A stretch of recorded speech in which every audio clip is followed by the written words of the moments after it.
Hello friends, இன்றைக்கி நம்ம ரொம்பவே டேஸ்டியான பன்னீர் சீஸ் சாண்ட்விச் எப்படி செய்யுதுன்னு சொல்லி பார்க்கலாம் வாங்க. கண்டிப்பாக ட்ரை பண்ணி பாருங்கள், ரொம்ப டேஸ்ட்டாக இருந்துச்சு.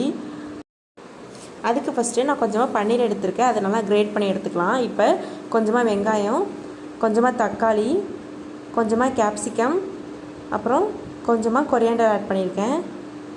அப்புறம் கொஞ்சம் உப்பு, கொஞ்சம் மிளகாய்த்தூள், அப்புறம் டொமேட்டோ சாஸ் கொஞ்சம், மயோனஸ் கொஞ்சம் சேர்த்து நல்லா மிக்ஸ் பண்ணிக்கலாம்.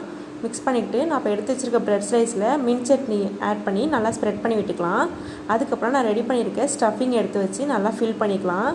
ஃபில் பண்ணதுக்கப்புறமா மேலே நான் சீஸ் கிரேட் பண்ணி விட்டுருக்கேன். அது இப்போ ஒரு பேனில் கொஞ்சமாக பட்டர் ஆட் பண்ணி நல்லா ஸ்ப்ரெட் பண்ணி விட்டுட்டு நம்ம எடுத்து வச்சுருக்க சாண்ட்விச் எடுத்து வச்சு நல்லா 2 பக்கமும் டோஸ்ட் பண்ணி எடுத்திங்கன்னா நல்ல டேஸ்டியான பன்னீர் சீஸ் சாண்ட்விச் ரெடி ஆகிடும்.